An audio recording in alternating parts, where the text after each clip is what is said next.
श्री सलासर बालाजी मंदिर भगवान हनुमान जी के अनन्य भक्तों के लिए अत्यंत पवित्र एवं प्रसिद्ध धार्मिक स्थल है।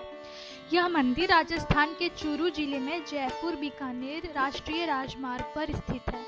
देश भर से हर वर्ष लाखों श्रद्धालु यहाँ बालाजी महाराज के दर्शन हेतु आते हैं। प्रतिवर्ष चैत्र पूर्णिमा और आश्विन पूर्णिमा के अवसर पर यहाँ भव्य मेलों का आयोजन किया जाता है, जिनमें श्रद्धालुओं की भारी भीड़ उमड़ती है।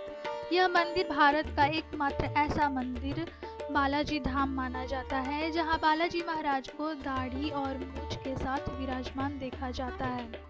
सालासर धाम आने वाले श्रद्धालुओं की सुविधा तथा धाम के समुचित विकास का कार्य श्री हनुमान सेवा समिति द्वारा संचालित श्री बालाजी मंदिर ट्रस्ट के माध्यम से किया जाता है।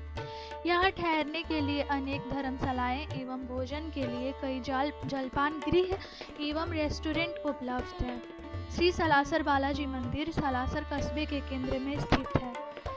ऐसी मान्यता है कि सच्चे मन से नारियल बांधने मात्र से बालाजी महाराज अपने भक्तों की सभी मनोकामनाएं पूर्ण करते हैं।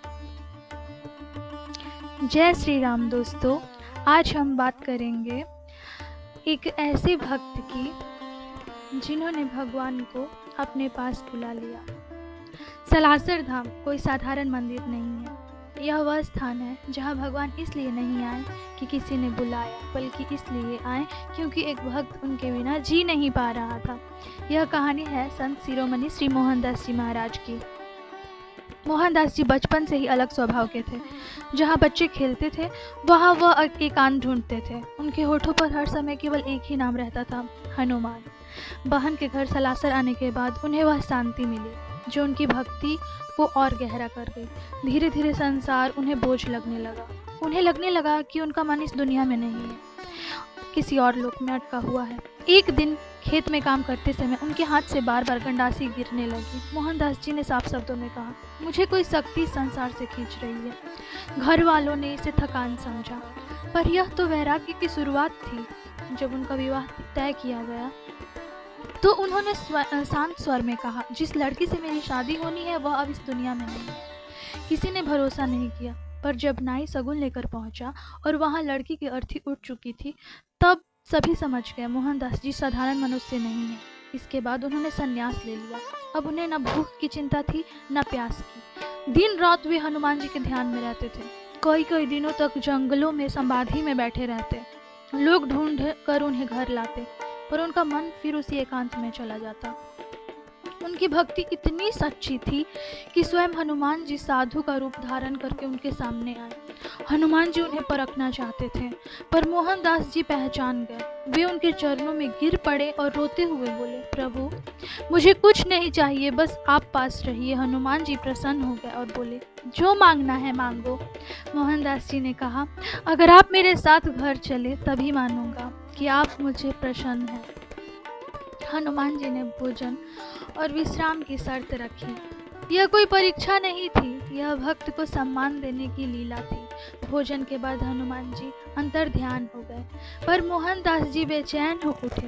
वे प्रभु से दूर नहीं रह सकते थे। तब हनुमान जी ने वरदान दिया, मैं स्वयं सालासर में मूर्ति के रूप में प्रकट होकर तेरे साथ रहूंगा। उसी वरदान के अनुसार विक्रम संवत 1811 श्रावण शुक्ल नवमी के दिन असोटा ग्राम में खेत जोतते समय धरती से हनुमान जी की दिव्य मूर्ति प्रकट हुई। रात को ठाकुर को स्वप्न में आदेश मिला, मुझे भक्त मोहनदास के पास ले जाओ। भजन कीर्तन के साथ मूर्ति सालासर लाई गई। मोहनदास जी ने कहा, जहाँ बैल रुक जाए वहीं प्रभु विराजेंगे। बैल रेत के टीले पर रुके। वही आज का सालासर बालाजी धाम बना, मंदिर बना, अखंड ज्योति जली और भक्तों का सैलाब उमड़ पड़ा। अपने जीवन के अंतिम समय में मोहनदास जी महाराज जीवित समाधि लेकर ब्रह्मलीन हो गए, पर उनकी भक्ति कभी नहीं गई। आज भी सालासर में जो सच्चे मन से आता है उसे खाली हाथ नहीं लौटाया जाता, क्योंकि वह स्थान है जहाँ भगवान ने स्वयं कहा था, मैं तेरे पास ही रहूँगा। और जो भी यहाँ पे सच्चे मन से नारियल बांधकर मनौती मांगता है, उसकी मनौती ज़रूर पूरी होती है। तो भक्त, आप भी चाहें तो सलासर धाम जा सकते हैं। अगर आपकी कोई मन की इच्छा हो तो सलासर धाम के हनुमान जी वो इच्छा ज़रूर पूरी करते हैं। और वीडियो अगर आपको अच्छी लगी होगी तो प्लीज़ चैनल को सब्सक्राइब करके लाइक करिएगा और शेयर करिएगा, और इसी तरह से मेरे वीडियो को देखते रहिएगा। Thank you everyone.